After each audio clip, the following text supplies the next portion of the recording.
This is Steve Downs, the voice of Master Chief, Sierra 117, and you're listening to Podcast Unlocked, the world's #1 Xbox podcast.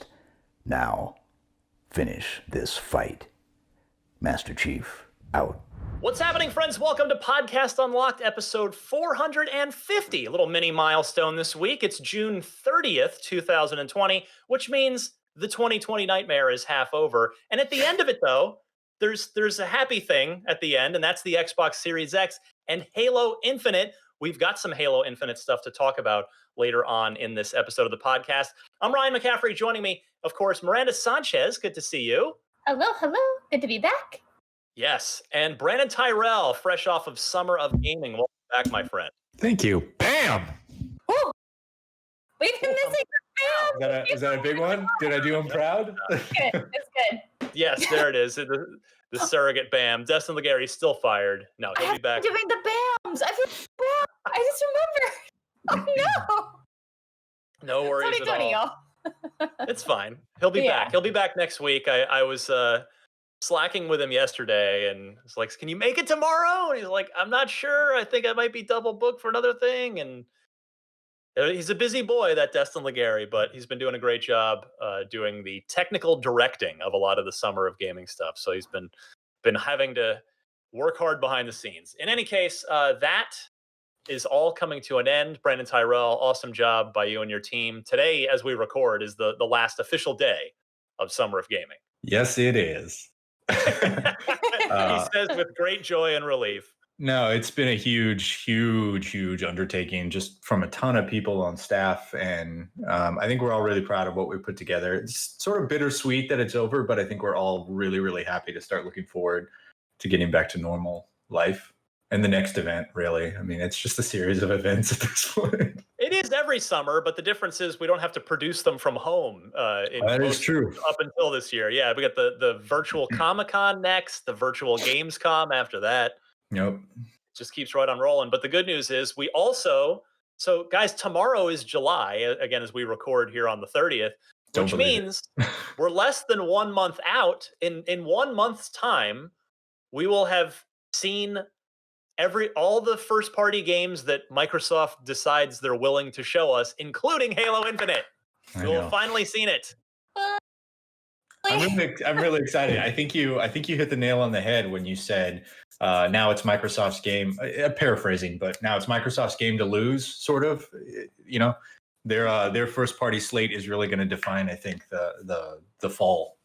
Yeah. The holiday season. So it's really exciting. I can't actually wait to see what there's going to be surprises, right? I should hope so. There has to be. Like, I think we were saying it before too. Like, they can't just lean on the Chief to carry this. Like, he can't be the one saying, "I got the Series X on my back. We're going to carry this to victory." No. That's not going to fly with everybody else. Like, I think for a lot of people, for us who really have always been part of the Xbox ecosystem, are super excited for that. But I think even some of us are still like, okay, that is great. What else do you got?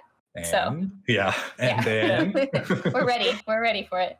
It's clear. I mean, the market has spoken to it too.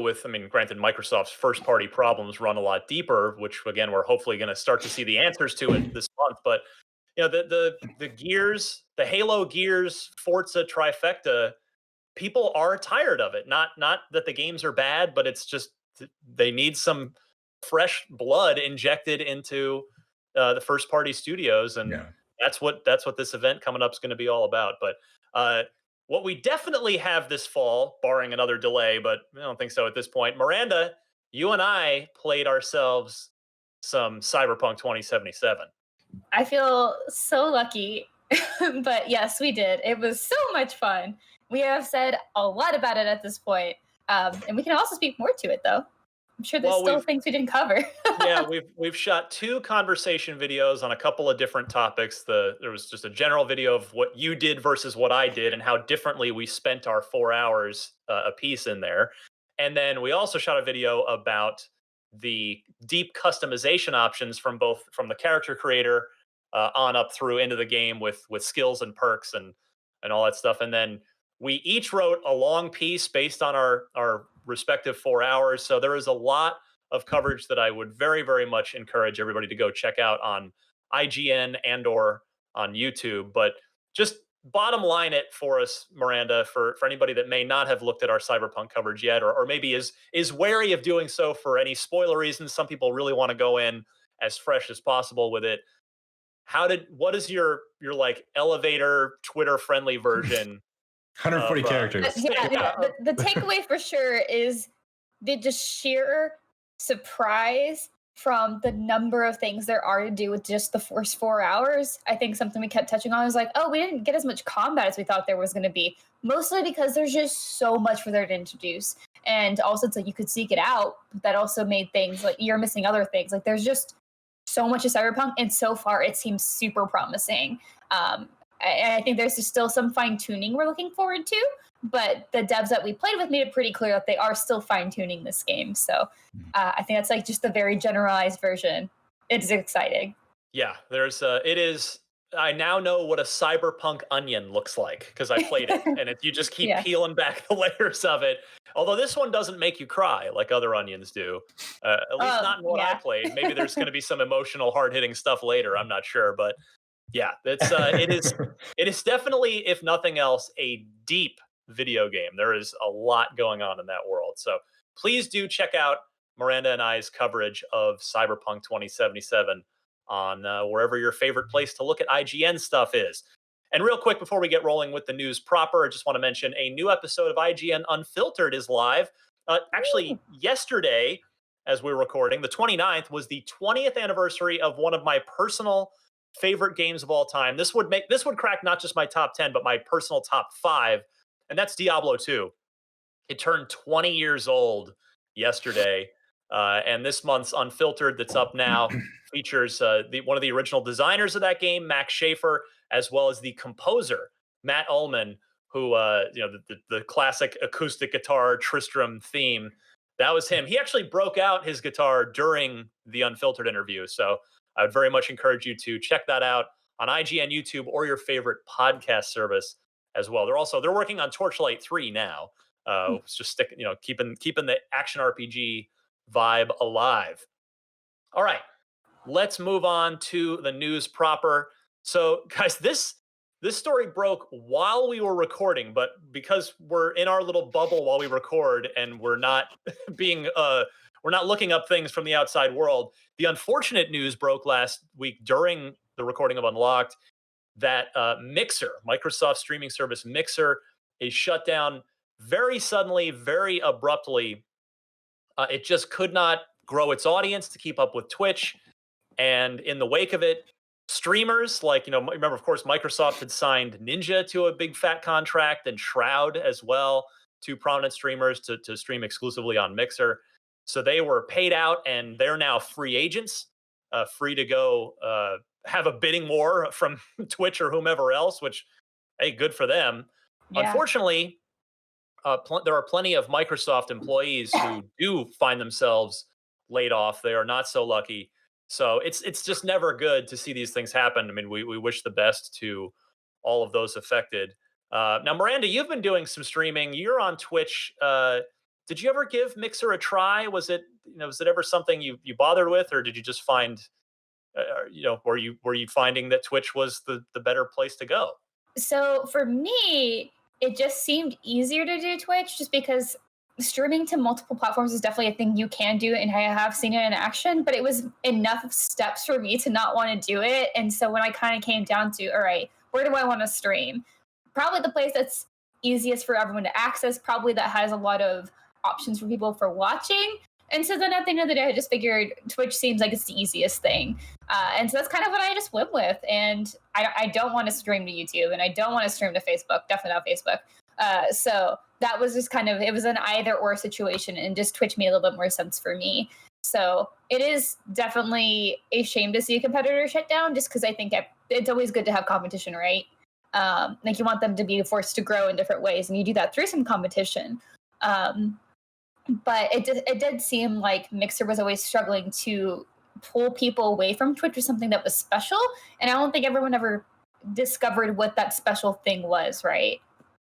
Yeah, I mean, it was integrated very seamlessly and directly into the Xbox, but that was clearly not enough.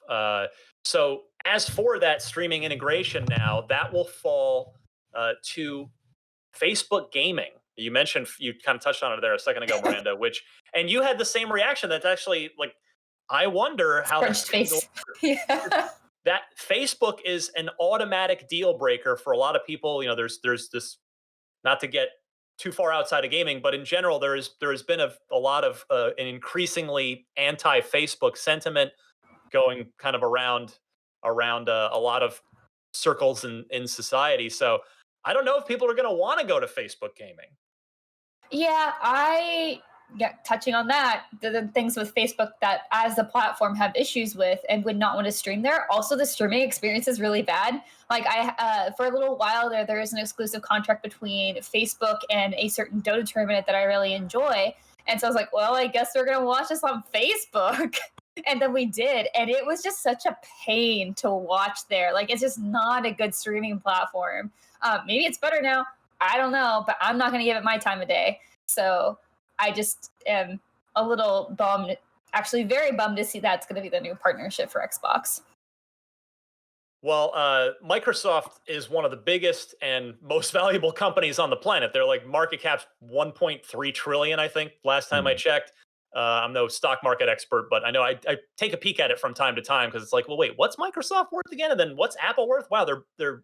It's like you always think of Apple as but no, Microsoft's right there. But the fact of the matter is, guys, like no company's perfect. Brandon Tyrell, you'll remember the Xbox 360 HD DVD player. You'll remember You're breaking my heart right now. the Xbox Vision camera. And then of course probably the highest profile Microsoft product initiative that didn't work, the Zune, which is now it's the butt of many jokes in various pop culture circles. So yeah, I mean, not everything works, right? It's hard to dislodge market share, really. And I didn't think about this until you just started listing products, but I guess Microsoft does sort of have a track record with trying to break into new markets with competing products, right? Try to pull market share away from the iPod with the Zune, try to pull market share away from Twitch with Mixer. Sometimes it works, like the Xbox. Sometimes it doesn't work, like Mixer. So, companies have entire departments dedicated to figuring out where certain sectors of the economy they can break into, and sometimes those deals pay off, and in this case it didn't. I think Miranda spoke to it really, really well, that Mixer just it was an alternative product to something that wasn't broken. So like it's hard to really sort of try to figure out. The one thing it did do really well was it offered an alternative for smaller streamers to find an audience that would be overshadowed by the Ninjas and the Shrouds and the Dr. Disrespects and all that. And I personally followed like a few streamers. I'm really into watching like Smite streamers. So I personally followed a few that were on Mixer primarily as their chief platform, and now get out of here. Say that I looked up the Dota streams on Mixer and I was like, ooh. Yeah. I mean, it's mostly for consoles, right? Like to your point, like Smite's a console, like as a console MOBA as well now. And I say now, but it's been like that for years. For like 5 years, yeah. And to your point also, like one of the nice things I will say really quickly, not to like cut you off or anything. No. But to like add to what you're saying is that like I did like that Microsoft would put Mixer streamers on like your dashboard a little bit every now and then. Like that was kind of a nice integration feature. Yeah. I mean, there's a little bit of that self-promotion baked into it, I guess. But I don't know, man. Facebook gaming's a hard sell. Like I'm with Miranda. It's a non-starter for me. Like I don't even use Facebook really. So I know a lot of people are feeling that sentiment or sort of coming around to that way of thinking just based on its track record. So I don't know. It's an interesting dilemma. Like, does Microsoft just not care about the streaming platform anymore? I mean, I imagine starting over again, they have to kind of know that Facebook with that baggage is going to be a hard sell to bake into your products. So I imagine Twitch just wins by default. So hopefully there's more competition out there. I don't think it's going to come from Facebook, but it's a really lucrative platform. So somebody's going to figure it out at some point. Yeah. Well, you've got that share button that's now going to be baked into the Xbox Series X controller. Right. So, it's definitely not going away. There's no more obvious in-house option. players on the Xbox platform. Now, in unfortunately related, we're getting the bad news out of the way first this week before we move on to the fun stuff. The Microsoft stores, the retail storefronts, Microsoft announcing that it will be permanently closing all of its retail stores except for 4 physical locations. They're going to hang on to a store in London, New York City, Sydney, and of course their home base, Redmond, Washington, suburb of Seattle. And those will be reimagined as Microsoft Experience Centers. Now, the good news here is there are no layoffs. So those people are going to be I've got a quote from this from Microsoft. The company's retail team members will continue to serve customers from Microsoft corporate facilities and remotely, providing sales, training, and support. So, I mean, this is a thing, guys. To me, again, that where I was just talking about Microsoft and Apple as these $2 trillion tech behemoths, but they are different. I mean, Microsoft is they're also a $1 trillion company, but they're more of a software and services company, whereas Apple has a lot more physical products that it's much more beneficial to have a physical retail brick and mortar location with things that a customer can physically experience. That Microsoft, to me, I mean, maybe you guys correct me if I'm wrong, but I feel like you just don't need that as much in the Microsoft ecosystem. I mean, sure, it'd be nice to have a place where you could go try out the Series X, as it's launched, before you decide if you want to upgrade and spend the whatever it's going to be, $500 or whatever dollars. Have either of you been to one of their stores before? Yeah. Yes. Yeah, because they have that one in the mall downtown San Francisco. Yep. And what I did like about their stores is they held like game nights and like competitions and like just kind of like learning sessions for different things. And like that was pretty neat, but I could see why they see this as not necessarily needed. I think especially with COVID is probably a big part of this. Yeah. But I think it is really great that they're keeping all of their team members still on and giving them options for other jobs to do. That's nice, and obviously something that wasn't necessarily afforded to the Mixer employees, which is a shame. But yeah, I can't. To your point with COVID, I can't imagine that Microsoft was operating brick and mortar locations at a profit. Just because that's not their business. Like Ryan, you mentioned, their software, their services, they do sell hardware, but not to the degree of like Apple, which actually needs a store for you to go in and handle the product. I can't imagine that they were keeping those shops open because they were getting foot traffic that they wouldn't find elsewhere. Like, you don't need a brick and mortar to go in and hold the box for the latest version of Windows, So I imagine these storefronts were always just already operating at break loss. And with COVID, like you were saying, Miranda, COVID is taking down massive chains, massive companies, massive organizations. There's no traffic. So for something like that isn't integral to Microsoft's business, I imagine that COVID was just sort of like the thing where they realized, okay, maybe just now's the time. But it is cool to see them turning those stores that they're keeping in major metropolitan areas as sort of Microsoft experiences. So you can still have some of those game nights. Granted, it's only 4 of them, but for those isolated pockets of communities, that's a cool place to go to, and connect with people in the ecosystem.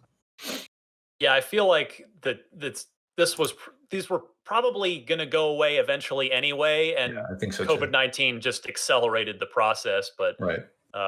Thankfully, we don't have to be too sad because no jobs were lost here, which is just excellent news.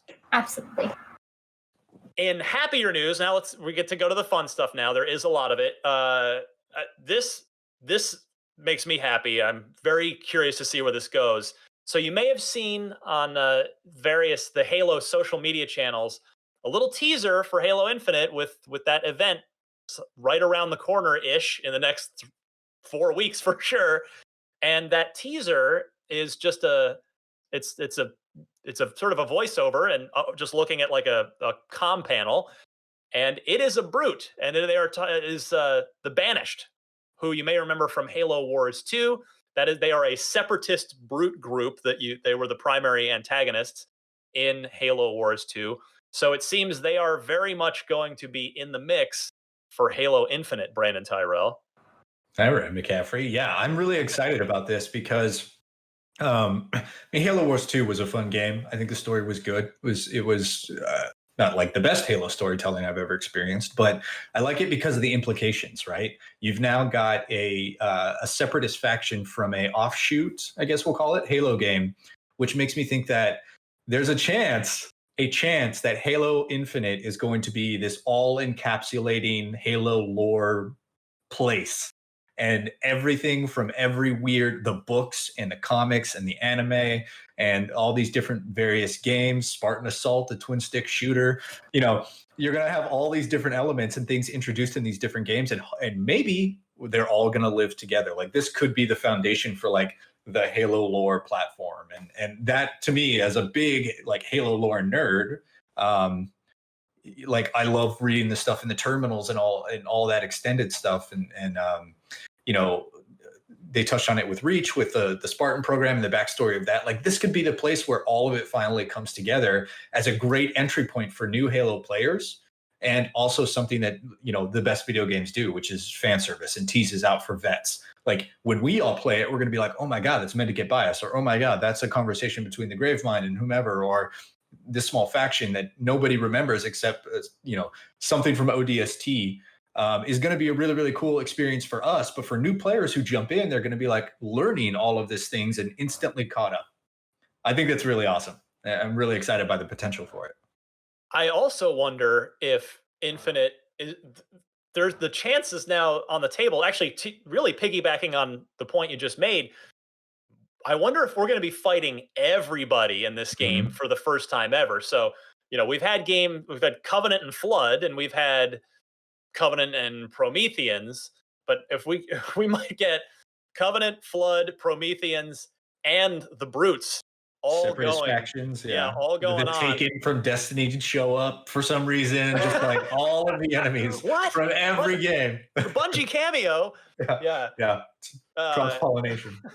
Because if this is the open world Halo sandbox that we think it probably is, the special part of, or a special part of Halo has always been the AI, right? The AI of Halo has always been known for its excellent enemy AI and how they play off of each other, and we've seen that in game after game in the entire mainline series. So now, if there's all four of them on the battlefield at the same time, potentially, and in different circumstances, that could be really interesting.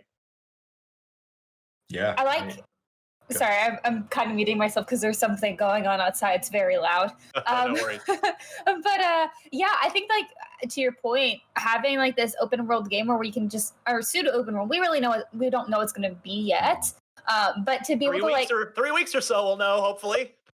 But like, if you could come across like two of these factions, or even three of these factions, just going all at it, and then you kind of just like wait for your moment to join in the fight, like, it'll be so fun.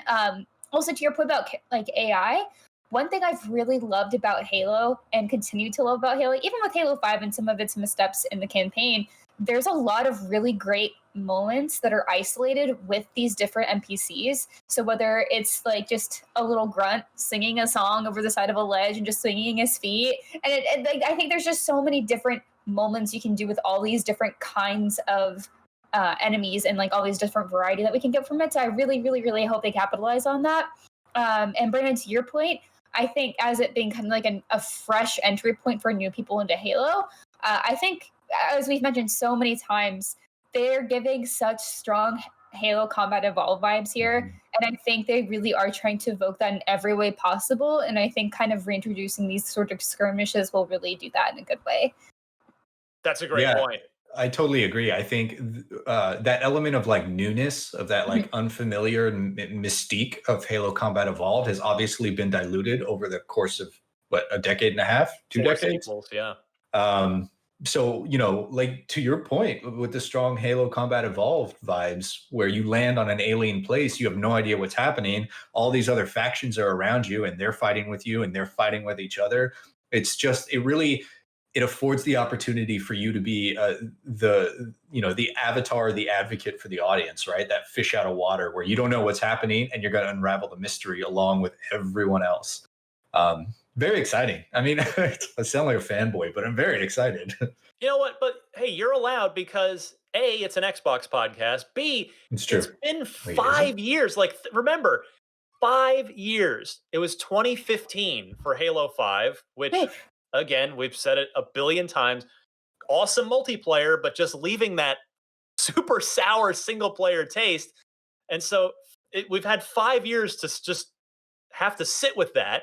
No. And forgive us for being optimistic for a fresh start in Halo.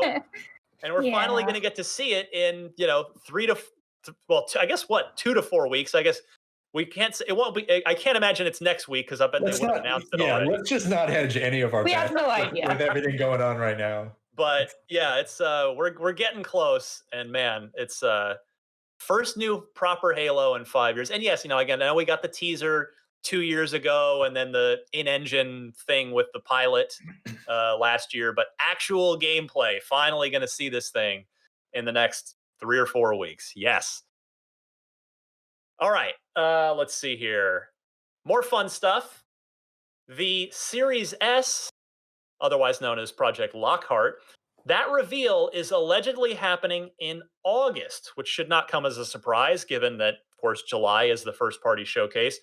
According to Eurogamer's sources, Microsoft had originally pegged June as its announcement month for the Lockhart, but which they were going to use E3 as a showcase to explain that thing and how it fits into the ecosystem.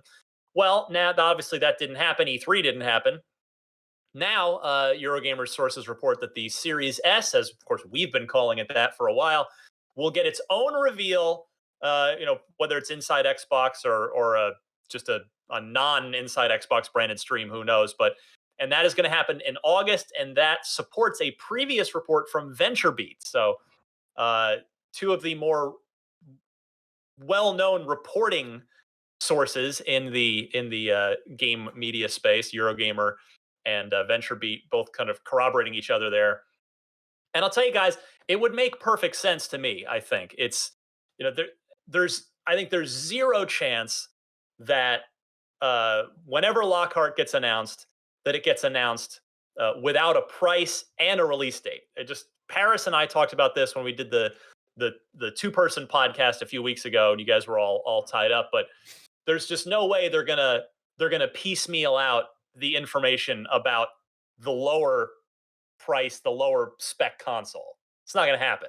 I totally agree. I think when this thing is announced, we get a price and a release window if it's in parity with the Series X. Yeah. But in order to effectively communicate that, we already need to know the price of the Series X, right? Exactly. You can't have a comparative product when you're trying to make like a value determination between what is, the value of one versus the value of the other without having the prices attached to them. So I'm curious if that means the Series X price drops at the end of the July event when they reveal their first party, and then August focuses on the Lockhart and the alternative SKU, or if July is just the first party stuff and then the Lockhart event, they reveal the price of the Series X and then the Lockhart version coming in at potentially half the price to soften the blow if it's $500, right? Yeah.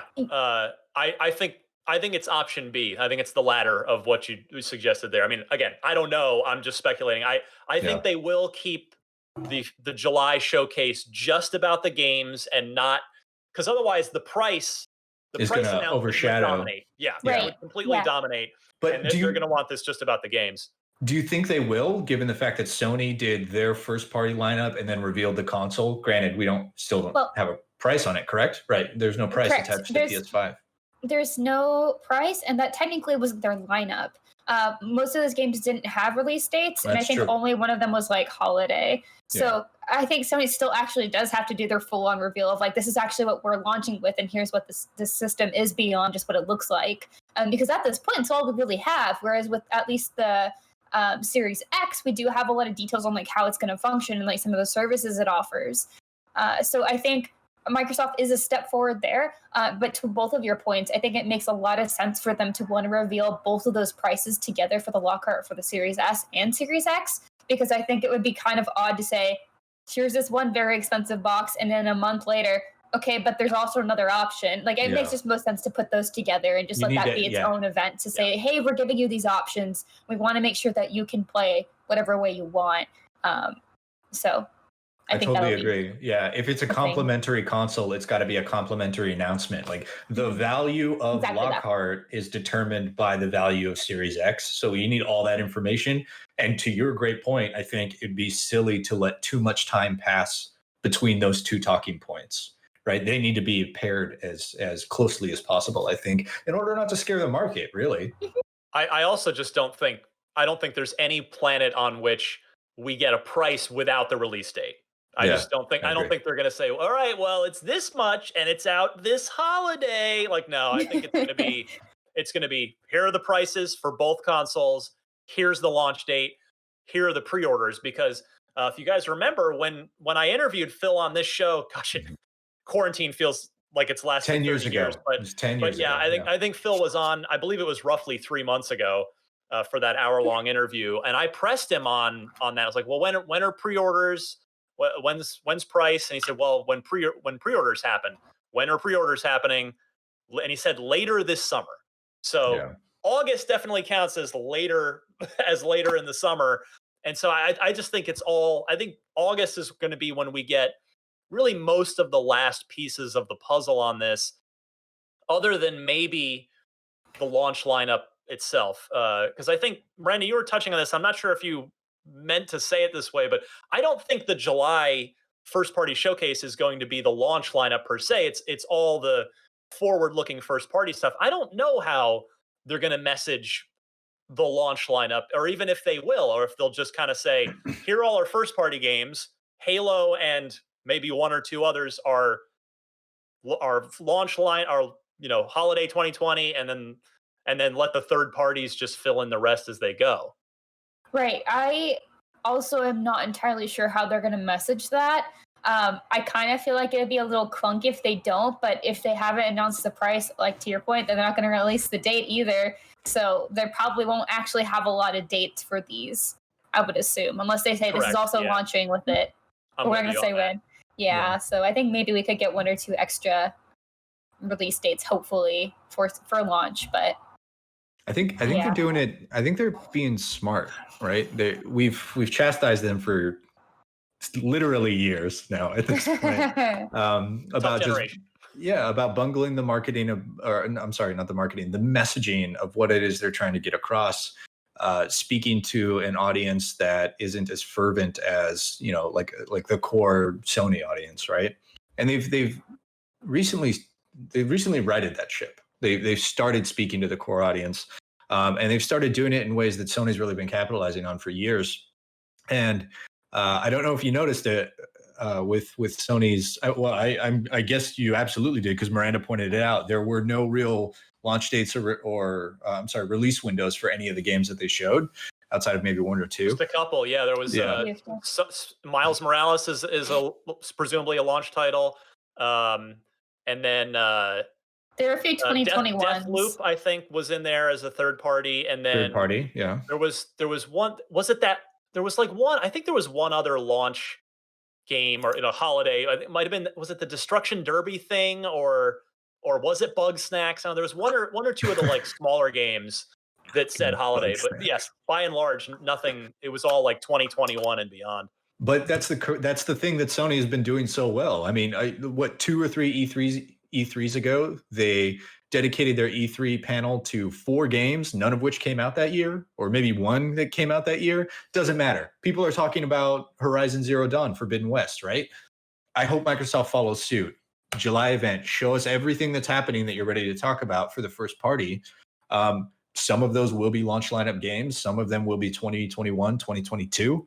But the point is you get people excited for the future of that ecosystem that you're building. And that's really the most important part. Then when you drop your price and your release date later, you can say, and day and date, it's going to be Halo Infinite, which we know, plus whatever Forza and Fable and whatever the other games end up being. But you need to be able to convince people that this thing has legs and a future, which is something that Sony does so well with, revealing games to 3 years before they're out, 4 years before they're out. So I'm confident going into this year that Microsoft is going to start playing that card more often.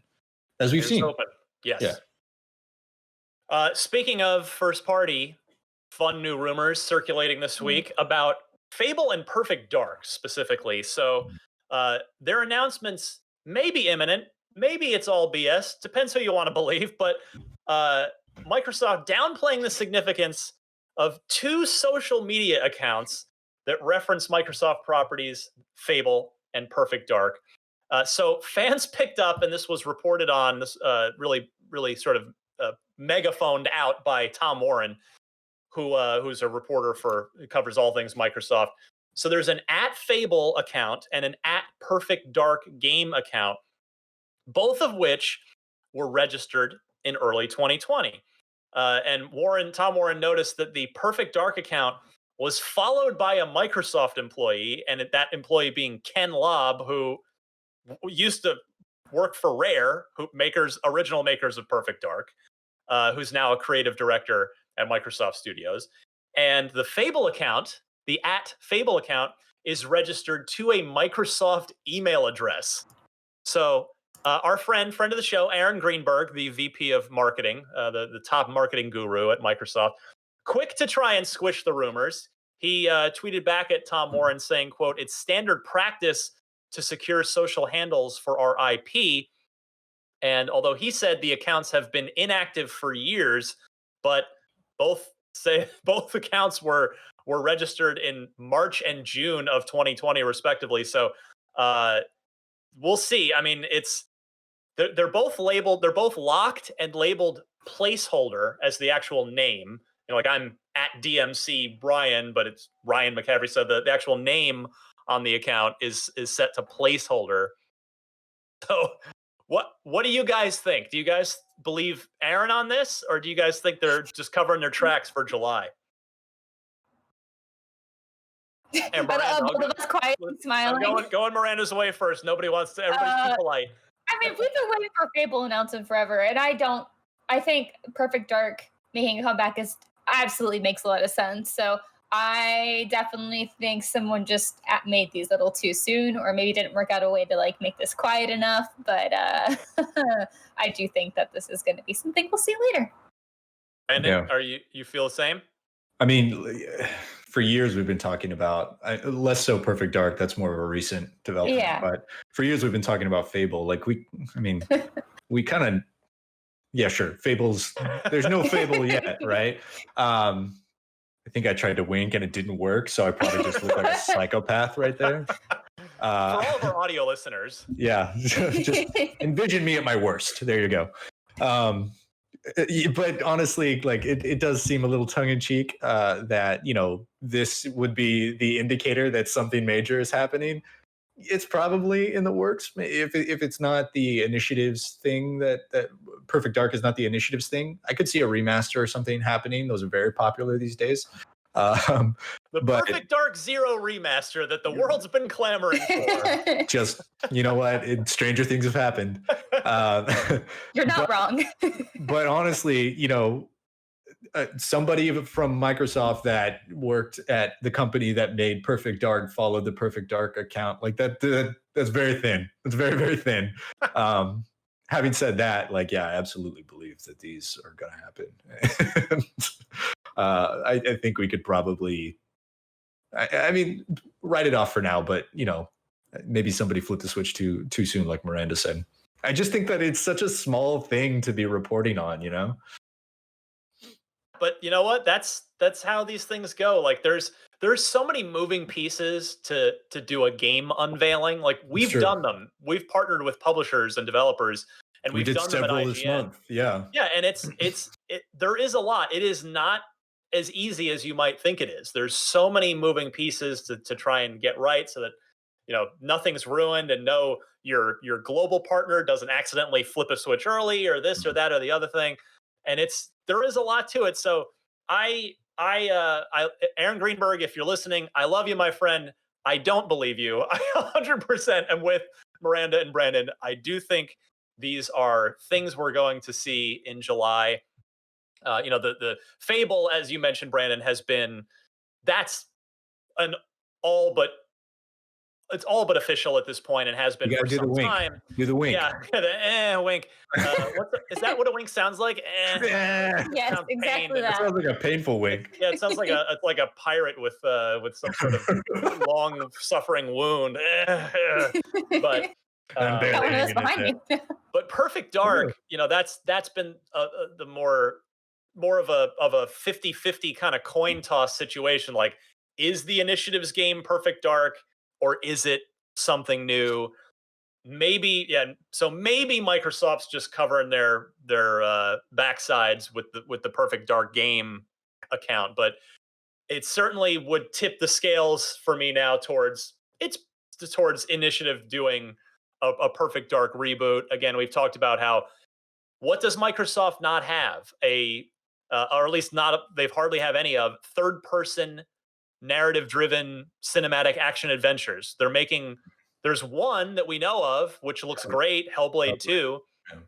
But that's Sony's specialty. That's what the PlayStation audience loves. That the core gamers love those kind of games, and that's what I'm rooting for is the Initiative lending all of this top tier industry talent to reimagining Perfect Dark as a Metal Gear, Splinter Cell like story driven third person action adventure stealth game. I would be all for that. Miranda, I see you nodding along. I like that you're with me on this. Yeah, I think it'd be really exciting to see. I never got to play the Perfect Dark games before, so I would be very interested to see what they would be like now. I think there's a lot of games that are like older that I was very curious about that are kind of hard to go back to at this point. So it'd be cool to see what they have for that. Totally agree, though. We just need some more variety in those first party games, which obviously acquired a bunch of studios, so the opportunity is there. Which is why I hope it's not Initiative's game. I really want Initiative to make something new. Yeah. I mean, we just got done talking about the Gears, Forza, Halo trifecta of tentpole games from them. Perfect Dark is certainly a new thing for this generation, but it's not a new commodity. I mean, there's so many cool ideas out there, and everyone's got a game idea. When you've got the talent of the Initiative, I would love to see something new, a new IP. Well, I'm sure it would have been cool if Cory Barlog and Sony Santa Monica had done a new thing, but they reinvented God of War, right? So it's like that's the best case scenario, right? Is that we get an Xbox version of God of War in terms of not obviously like literally a third person game with an axe. Suddenly, wild. words are light. But a mature, awesome, narrative driven, top shelf reinvention of what I think it's fair to say Perfect Dark had been a little kind of a cartoony, tongue-in-cheek spy game before. That we'll see what we have in store from the Initiative. 3 to 4 weeks to go. Again, that's the theme of the show this week. We're within a month. Next, gosh, boy, I think we might have to go for the 70-minute version of the show this week. We'll see. A bit more on the not so secret but still unannounced Harry Potter RPG comes by way of Jason Schreier at Bloomberg, who writes, the long rumored project is very real, according to two people currently working on it. The game's in development at a Warner Brothers owned studio, Avalanche Software in Salt Lake City, not to be confused with Avalanche in were they Sweden, the makers of Just Cause? I believe so. Different Avalanche, and is the Harry Potter RPG scheduled for release late next year for platforms including the Xbox Series X and PS5. Said, and this is according to Mr. Schreier's sources, who requested anonymity over fears they would be fired for speaking publicly about an unannounced game. That checks out. Also, noting the sort of the slate of things going on at WB, the Batman Court of Owls game from WB Montreal, so not Rocksteady, which we had talked about a show or two back. The rumor there now is that's Suicide Squad there. But Jason writes, the new plan is to unveil, per his sources, the new plan is to unveil the Batman game in August at a digital event called DC Fandom, and the which has been publicly announced, that event. And the Harry Potter game will be revealed later, a person with knowledge of the plans said. Miranda, Harry Potter AAA level role-playing open world game. So wait, it's an RPG. It's not an MMO. It's an RPG, Yeah, supposedly. it's not an MMO apparently. But what do you make of this game, Miranda? This project? My feelings right now on Harry Potter are a little mixed, considering some stuff that's been happening with J.K. Rowling. Yeah. That is one of the biggest disappointments. Never meet your heroes, kids. Yeah, or follow them on Twitter, apparently. Apparently, that's kind of made some of my excitement for this really troubled, I guess. At this point, I'm politely saying, in a joking way, Daniel Radcliffe wrote these books. I don't know. But that all aside, I think it could be very exciting to see what is up with this, just because there have been a lot of really, really fun Harry Potter games in the past based on the movies, kind of back at a time when IPs based on major properties were actually really, really fun. And like they did something weird with that IP and like maybe like involved you in the story a little bit in a different way. So I think that there could be a lot of really cool stuff with this. And I'm really curious to see how this all plays out given what's been going on with J.K. Rowling. And it's not only something that affects Warner Brothers, but obviously for like game development too, because like that's unfortunately like she's going to paint a cloud over all of this. And if you don't want to talk about, I encourage you to go look up the news on that because it's not. I wouldn't encourage that. It's, I mean, I'm not going to get into the details of what I'm saying. It's like, I can encourage you guys to go look at that elsewhere. Yeah, but there's that is part of this, unfortunately. And I wonder if that will do anything with the announcement for this. Is what I'm saying. Jason did address that in his piece, and including some quotes from developers on the game about how they feel about it and the situation that it kind of puts them in. Yeah. Right. I mean, I just have a lot of questions. Like, how involved is the author going to be in the game? Also, go ahead. I think someone said that she doesn't have creative involvement in it or something. Yeah, but based on the movies, the ownership she has over the movies, I would be really, really shocked if she at least doesn't have say in the license in all media forms. Yeah. I don't know though. I'm not sure. But also like it's a weird time to put out a Harry Potter RPG. You know, I know that there's millions and millions and millions of fans for that, but that franchise, you know, we had the books and the movies, then we had the Fantastic Beasts series, two of them. You know, and then there was the play and all that, but. Not to be awesome, by the way. Not to be like Harry Potter. What have you done for me lately? But like, what has Harry Potter done lately? It feels like a weird time to drop an RPG for this game. Although maybe it's the perfect time, right? Maybe people are clamoring for more, and this is their avenue to get that. I guess maybe what I was hoping for from this was it to not necessarily be related directly to Harry Potter, like the kid, and be more about a side story within that and like your personal adventure within Hogwarts and like you going through all these different challenges, because there is so much in that world that has been built out and that can be played with. And I think in a really fun way that doesn't impact or take away from the main Harry Potter story. So I think there is definitely space for it. I'm definitely one of those people who is just like, I still love Harry Potter. I went and like got nice tickets to go see the play with my family. Like I flew them out here. And it was like kind of a big deal for me. So I think there are still people who really love that franchise and would be excited for it. It's a strong Hufflepuff move, Miranda. I'm a Slytherin.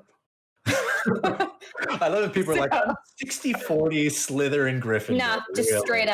straight up. That's not your Harry Wizarding House comment, but what you mentioned is a perfect segue into what I was going to speak about, which is Warner Brothers has an amazing track record for doing supplemental content in existing franchises. You know, look at Mad Max, look at Lord of the Rings. The Second Age had you playing basically Legolas, Gimli, and Aragorn, but like discount versions of them in a side story, you know, and then Middle Earth, Shadow of War, and Shadow of Mordor, the exact same thing, more fleshing out of that lore. Warner Brothers knows exactly what they're doing with existing properties. Point. Yeah, and like make it and fleshing out new experiences in those properties.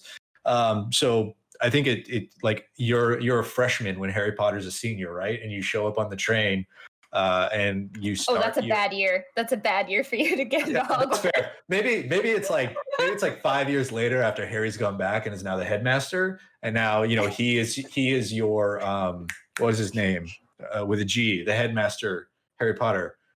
Okay, spoilers? No. Whatever his name is.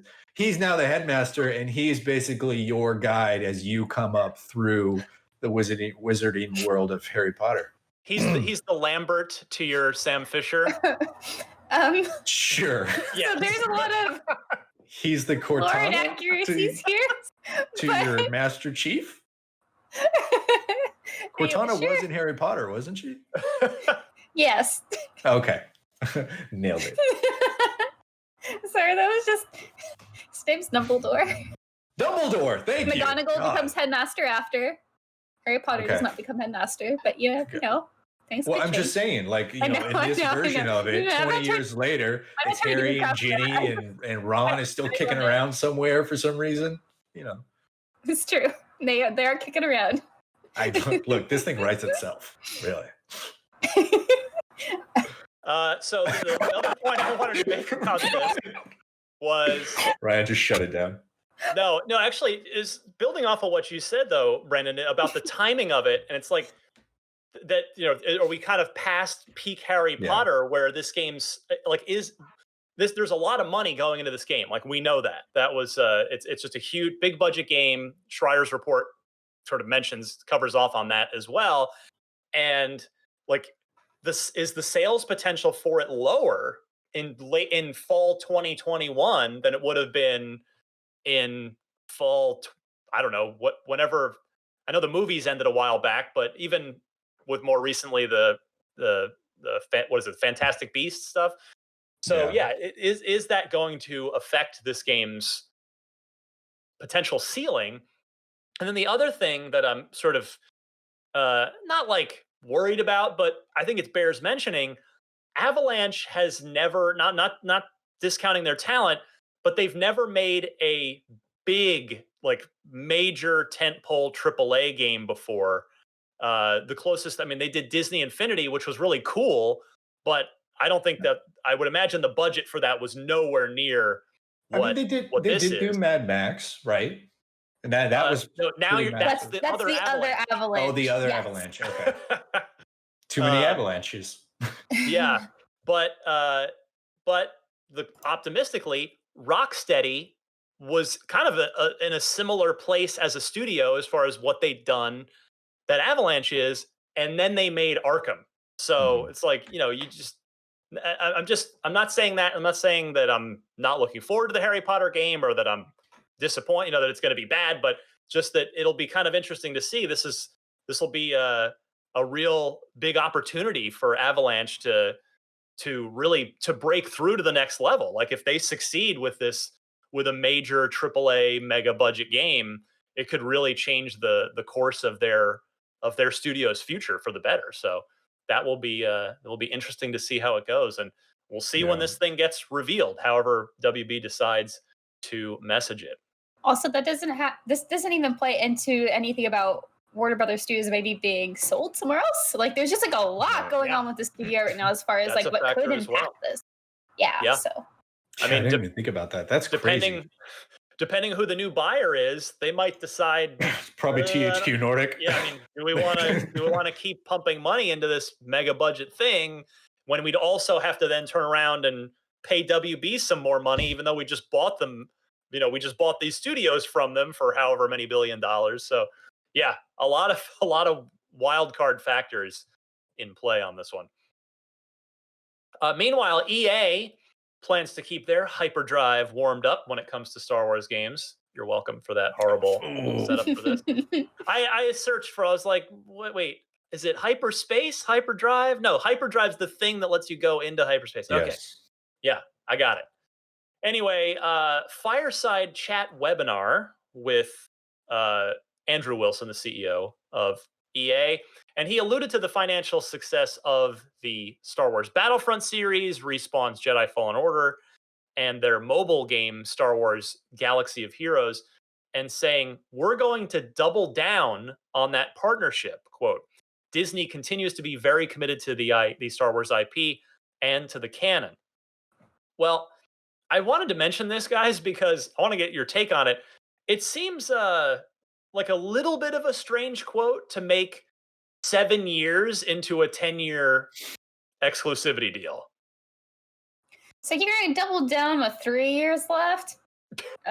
Okay. I mean, Okay.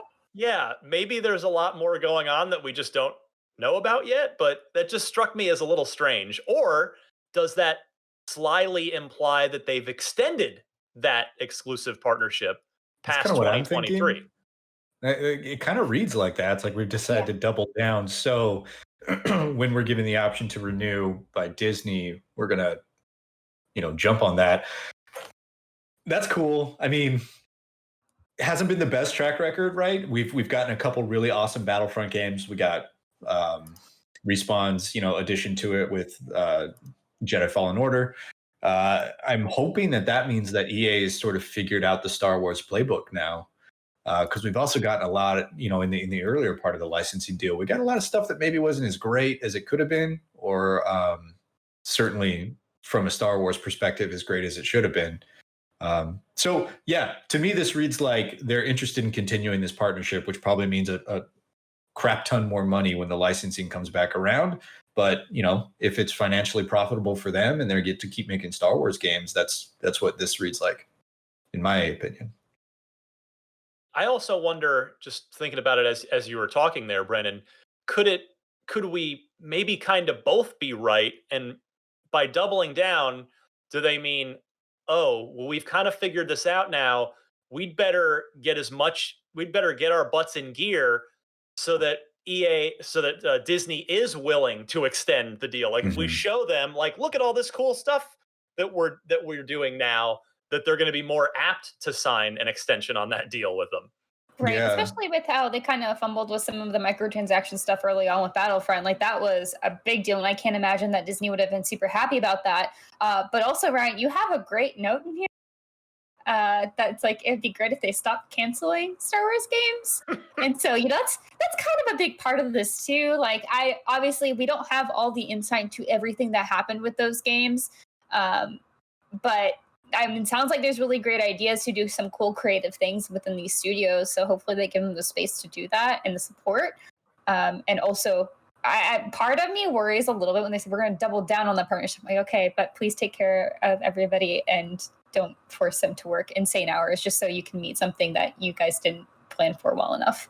But, I mean, we've talked about this before. We've addressed this before too. We don't actually know if let's say the exclusivity agreement doesn't get extended, but even if that's the case, we don't know if games would have to, if EA would have to release games, like they couldn't even release anything past that term, or if something's in development, if that still counts and they would be able to bring it to the finish line after the end of that term in 2023. Like we just don't know. Right. So it's going to be kind of interesting to see how that goes. But I mean, we should also mention, and we'll have the answer to this probably fairly soon. Star Wars Squadrons. I don't know about you guys, because I haven't podcasted with either of you very much in a while. I'm actually very optimistic about Star Wars Squadrons. I think it looks really good.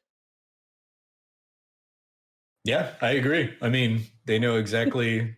They've already cut their teeth on what it's like to do a flight sim-esque game in the Star Wars universe.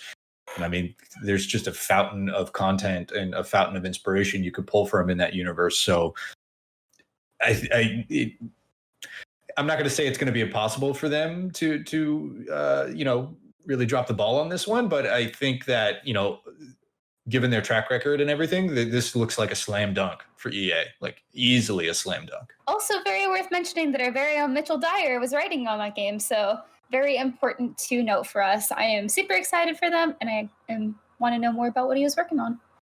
And therefore, we will not be reviewing it.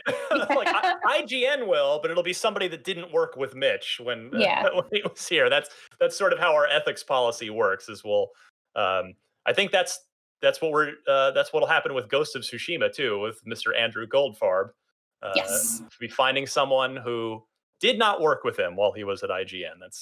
I don't think that's so much the case anymore. It is, especially if we put a disclaimer in. Well, Dan asked me if I wanted to review Ghosts, and I was too busy with Summer of Gaming, so Dan, come on. I said no. Well, I think mostly for some of us who are like really close to them. Like I'm still super close with Mitch and Andrew, so obviously I'm not going to cover that in any way or shape or form. So I mean, ethics basically don't exist in 2020 in any form of society, so we probably don't even really need to worry about it, Ryan. But you know what? We do our best. We want to try and deliver the most. Yeah. I mean, and it's less like if Miranda reviewed Ghosts or Squadrons, like her relationship with Mitch or Andrew is not going to have any effect on her score. If it's a bad game, she'll give it a bad score. But what it is the optics of it, right? So of course, that's the thing you have to be careful with. I would not be comfortable doing that because it's something that my friends are passionate about and work on. So I think there's like a lot of factors here, right? It's like also how comfortable a reviewer is for doing that. Like obviously, and this goes beyond just like, oh, I know this developer or I have worked with them. Like these are my friends. So not like just say, oh, we've worked together previously. So I'm trying to like separate that a little bit, like making that very clear that this is not just I know you and we follow each other on Twitter. It's like, no. We go on vacation together. So it's different. Yeah, I was Mitch's manager. So it would be that would be a tough thing. I'm like, so yeah, what'd you give my game? A 6. It was okay, but it's not just his game, right? It's a team of 200 people. Sure. But I'm just trying to make it, I guess, the separation there clear. And like, it's not that I don't have a problem being open about a game thing, but also I don't want to put myself in a weird position. Anyway, it's all moot because I'm not going to do it anyway. So. Yeah, and every major editorial outlet does the same thing. Yeah. All right. Lastly, one last note here. Games with Gold for July. I always like to mention this for anybody that still pays attention to. I feel like Games with Gold, I just feel like nobody. I mean, I'm sure people still take advantage of it because otherwise Microsoft would just kill it if nobody was downloading this stuff. But man, it just does seem like the last thing on anybody's mind in the community. I guess Game Pass is, especially with Game Pass, I think. Yeah. But in any case, you can get these. You can own these games for free if you're an Xbox Live Gold subscriber from July 1st. So all July long, you can download WRC8 if you're a racing game fan. Dunk Lords, which I confess I'm not familiar with, will be running. Love that name though. I mean, is that where you go in the game? Do you do snarky tweets at celebrities? Yeah, I was going to say that. I was like, it's a Twitter sim where you just dunk on people. So that's July 16th to August 15th. And then backwards compatible games, they're 360 games that they'll run on your Xbox One. Saints Row 2 running in the first half of the month, July 1st to the 15th, which is regarded by many. I feel like it's like half and half. Half the Saints Row fans think Saints Row 2 is the best one. The other half of us are Saints Row 3 people. So if you're a Saints Row 2 person and you don't already own it, or you've heard about it and want to give it a go, Saints Row 2 free with your Xbox Live Gold subscription in the first half of July. And then in the second half of July, coming back from 360 compatible on the Xbox One, another game I confess I'm not familiar with called Juju. Is it good Juju or bad Juju? That I'm not sure. Unknown. That strapline writes itself. It sure does. All right, with that, let's see. We've got 7 minutes left in the show before we've got to get off the air. Let's do loot box real quick. Actually, you know what? Maybe we'll hold that. We should probably just do. I think that's going to be a long conversation. Trivia. Yeah. We'll hang on to that one. Unlock block trivia. Dan McPhillamy, his gamer tag is Danny1993, asks, this is a good one. And I actually confess I tried to play along by not scrolling down on his email. I did not get this right. So here's a test for you guys. Not including the special editions like the Halo 3 Xbox 360, the Gears of War 3 Xbox 360. How many models of the Xbox 360 were released in its lifetime? So again, not game-specific special editions, but actual variants of the 360. Does this include different hard drive sizes? Yes. So 4, 5, 7, or 9. So it's kind of the range that Dan has given you to play with there. I will go Brandon Tyrell's way first. Well, I'm going to go with D9 only because it's the biggest number on there, and there were a million Xbox 360 variants. I'm surprised 9 is the highest number, to be honest. I would guess 13,000 would be option E. So Wow. I'm going to go with D9 because there was actually, I'll wait for Miranda. Okay, I only remember a few, and I do remember a few that were different at launch because I was doing research on it. This was also before a time when I was really paying attention to like launch versions of Xboxes because I was a small child without money, so it was not really my concern. Don't you hate it when you're a small child without money? Yeah, absolutely. But I'm gonna keep it a little bit more sparse. I think I'm gonna go with 5. Okay. I don't know. I know there was a lot, but I don't know how many. Do you want to try and name a few, Miranda, or do you just want to go? I know. Wasn't at launch there are 2 different variants, but I don't remember I don't know if there was more. I just remember there were 2. I think one had more storage, and then I know later you had the Slim edition, and then there was another one later with just again storage, and I think wasn't there one with the Wi-Fi? I don't remember. 13,000. 13,000. Yeah, because at launch there was the 360, right? And then there was the Pro or the Premium. Yeah. And there was the Arcade, which didn't come with a hard drive. Then later they came out with the S, which is the slim version. Yeah, the slim version. And I think there were 2 variants on that. And then they came out with the Elite, that really sexy small black one. Right. And then I think there were 2 variants of that, maybe not. I don't remember. Anyway, okay, but you're right. You're convincing me that I'm wrong now, but that's okay. Yeah. All right, I'll give you one last chance here to lock in your answer. I've already given my answer, so I think it's fair. I think it's fair for me to stick with 5, even though it's incorrect. It's noble of you if you want to stick with. I'm honest. I'll be good. So, your honor has you might sleep better at night with maintaining your honor, but Brandon Tyrell moves further out into the lead by getting that correct. He moves to 7 points to your 5, Miranda. Destin at 4. Get right, Destin. Way closer than it should be. So he did send a list. Dan sent a list because awesome. I started trying to do it in my head. Yeah, I owned 4 of them, dude. Yeah, there was the Core and the Premium at launch. Yeah, the Core. That's what it was. The Arcade was actually later. It came later as like the budget, right? 4 gigabytes of storage, if memory serves, in that. Wow. 4 gigs. The Premium had 20. So, and then there was a 360 Elite, if you remember that. Yeah, I do. I forgot about the Elite. It's somewhere around here. A Super Elite, and then the S revisions, which came in. There was a 4 gig of that for a cheaper version, and there was a 250 gig version of that, and there was even a 320 gigabyte version of that. Stupid. And then the 360E, which came right near the end of the 360 life cycle, which I thought sucked. It because it changed. It was missing something, as I recall. Because in fact, Mitch Dyer and I did an unboxing of it. There was something like they'd changed about it that was not great. But as far as the I/O ports, anyway, 9. Okay. Yeah, so there were 9. Dang. Dan, good job. I stand by. I'm honestly surprised it's only 9. I am shocked by how many of them I missed. I never heard of the Super Elite because I remember the Slims, and then I forgot about the Elite being like a series that they did. I just thought about like the first. I guess that makes sense.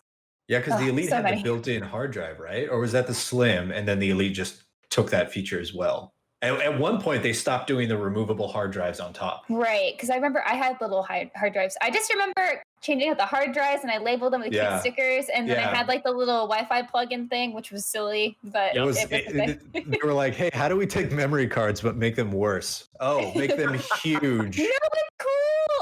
I will defend them. I like them. I had 2. I had 2, and it never failed. It was like plugging in a USB cable. It was always the wrong one the first time. I always had to pop it out and put the other one in. Stickers, every time. Every time. Yeah. Anyway, I actually there's an E or an S right on. I don't know if you can.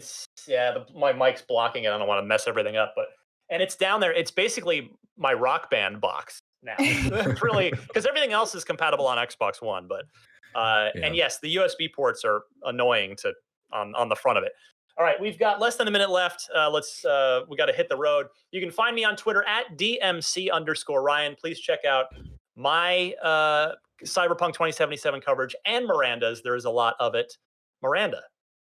Hi, you can find me at Havoc Gross, and it's Havoc with a K on Twitter, Instagram, Twitch, everywhere else. I'm looking up the Xbox 360e console because I never even knew that was a thing, and I'm just so surprised. Aren't you surprised when you learn something new that you're just like, well, where would you come from, little one? You're kind of cute. So that's me right now, and tonight I'll be streaming Bioshock 2 because I'm kicking that playthrough off tonight at 7:30 PT.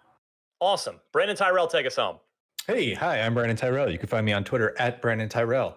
I don't have anything to report because you're not going to see this until this afternoon or tomorrow, but the last day of Summer of Gaming is today. Very happy. Yeah. This whole thing went off and we're all really proud of it. So if you missed any of the crazy announcements there, throw a rock at the website and you're going to hit a SOG piece of content. So you can find all of that stuff on IGN or on YouTube. Look for the pretty graphics. It's right there. And I'm going to finally start playing video games again. I'm very excited. Nice. Well earned. Thank you both so much. This was Unlocked 450. It was a busy, fun week. Thank you, Miranda. Thank you, Brandon. And we will see you all again next week. Bam.